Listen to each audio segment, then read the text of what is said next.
I felt like upgrading my computer, but as graphic cards are ridiculously expensive, I decided to upgrade my PC case. Then I came up with an idea to use popsicle sticks and square dowels, because both are easily and cheaply available at local craft stores and home centers. So I made this wooden PC case. I'm not a specialist of DIY but just enjoy woodcrafts a little more often than once a year. But somehow I managed to make this case, so I wanted to show it off. In this video, I will not go over every detail of the process, but I will share some tips and findings through my experience. I hope it can be helpful for people who may want to make something similar. To begin with, I cut the 5/8 dowels to make the case. It's thick and tough enough. To be honest, I didn't have a complete idea of the case at this moment. I just cut the dowels to make the base frame. The thing is, just take your time to make it as accurate as possible, because this is the main frame, and if you mess this frame alignment, it's going to be tough to fit the PC devices inside later. Then I cut the dowel edges for tenon joints. I guess most DIY people may think why the heck I'm using a cheap hacksaw, but at this point, the hacksaw is pretty much only the saw I had, aside from the circular saw. Then I moved on to chiseling to refine the tenons and mortise the wood. I'm the beginner of the chisel, so I got like 3 for $10 chisels at Home Depot. Just be sure to sharpen everything before using them. I didn't know much about it, so at this time, I was like, these chisels don't go like YouTube video I watched. However, after sharpen them, they work just fine for the project. And this is one of my other power tools, a router. I just use this to make grooves for side panel sliding doors. Here, I glue everything together. Like I said, the frame should be well aligned, so I had to clamp each joint. However, I didn't have many clamps, so I had to glue and clamp a little by little. I really think I should have bought extra clamps to speed up the process.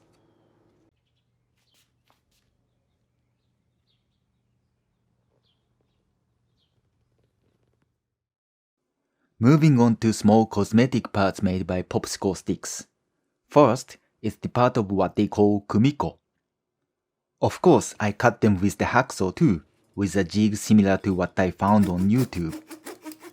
I bought cheap popsicle sticks on Amazon, but after going to a local craft store, now I know stick quality difference, and it matters.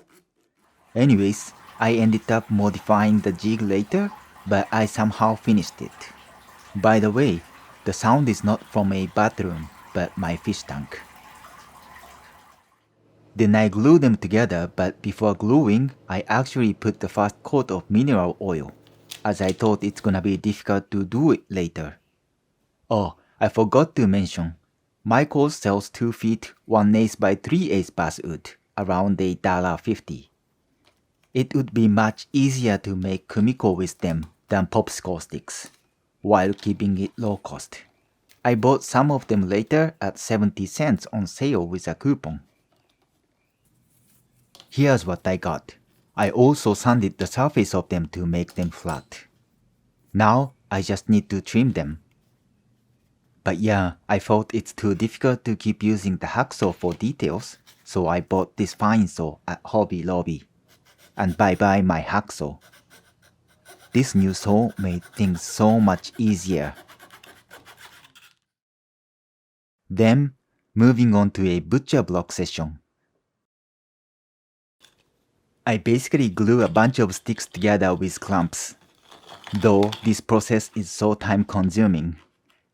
Anyways, you can easily sand the popsicle sticks by 120 grit, so I use a chisel to remove excess hardened glue and sanded them after.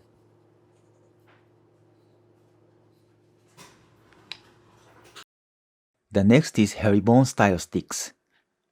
I used giant sticks, and this is just like flooring.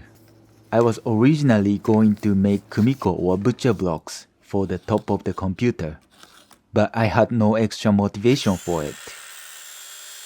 Though I didn't want to use a cheap bare plywood that I had. If you feel the same way, it's a good way to cover up wide area nicely and easily. Just glue them on the plywood and peel the tape after they dried. You can sand the surface later to clean, but just be sure to use straight sticks and keep the gaps minimal. Lastly, just put mineral oil on them with a lint-free cloth. I did 2 coats and I found it's good to use 600 to 800 grit sanding paper to oil sand the surface at the second coat. This makes wood shine. Then I fabricated inside door panel frames with 3/8 dowels and put water-based stain on them. Just be sure to sand the surface with 220 grit before staining. This makes a big difference. Some parts I was lazy didn't come out well, and that's where I regret not trying harder. Now putting things together in the panel. To have the parts snug fit, some parts I purposely made a little bigger and tried to fit them by chiseling, and some other parts I made them smaller.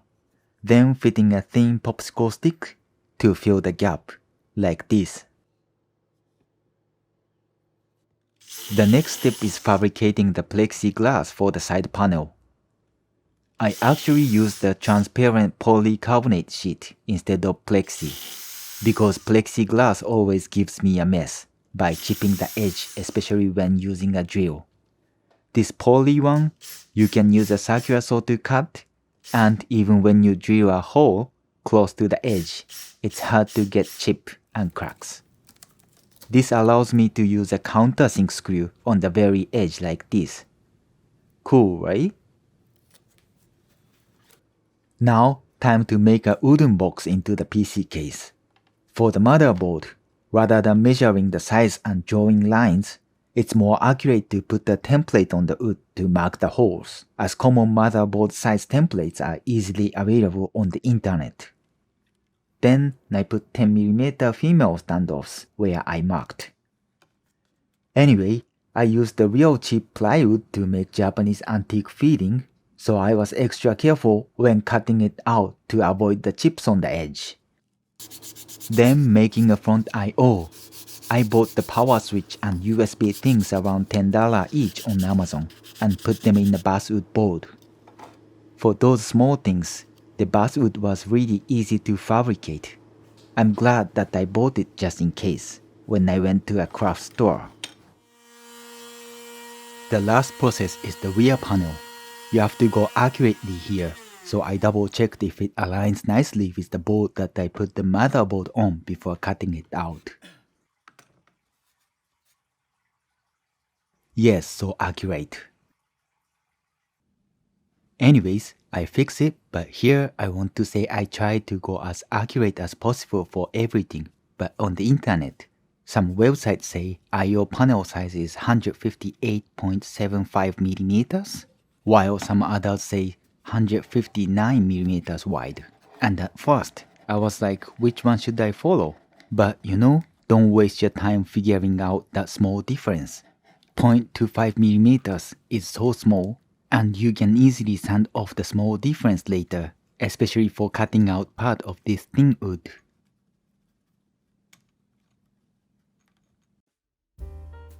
And let me show the case. Here is my new PC case. Let's open the front door. There is a dust filter that's attached by a magnet. Yes, here like this. So I can easily clean it. And there are 2 of 140mm fan brackets made by aluminum angle. They can be easily replaced if I want to use AIO or something that has a different screw hole pattern. And this is the side sliding door.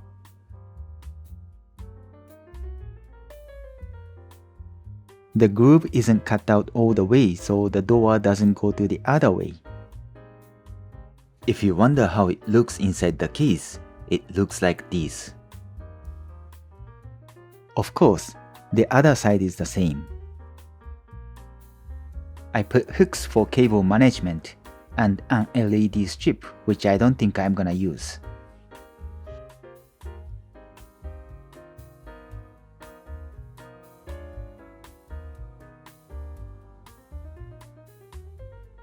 This is the top side.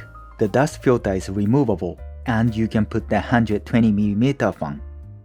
This is also removable, because I always have a problem with reconnecting the CPU power supply when I do cable management.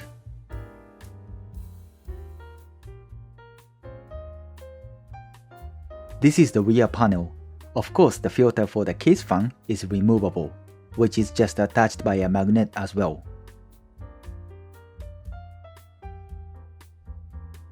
Then this is the PCIe slot. I may need to replace the screw to brass or black one, but hey, it's the back panel where no one cares. And lastly, this is the PSU bracket. You can put PSU in two ways. I mean, the fan side can be up or down. It's not well aligned, as this part was the one I made at the very end when my motivation was close to zero. I guess I covered most things I found while making it, and hopefully they are helpful to you. Well, to be honest, this was a test shooting for me to learn video editing. And I was gonna do some other things on YouTube, like a lazy man cooking. Now I don't know if to do bunches of random things as a newbie, or stick to the craft to skill up. Please give me advice in the comment, or I may end up uploading a video of clouds moving in the sky every day. If there is anyone watching this video though. Anyways, thank you so much for watching. I would be happy if you liked the video, and more happy if you subscribe to this channel. See you next time.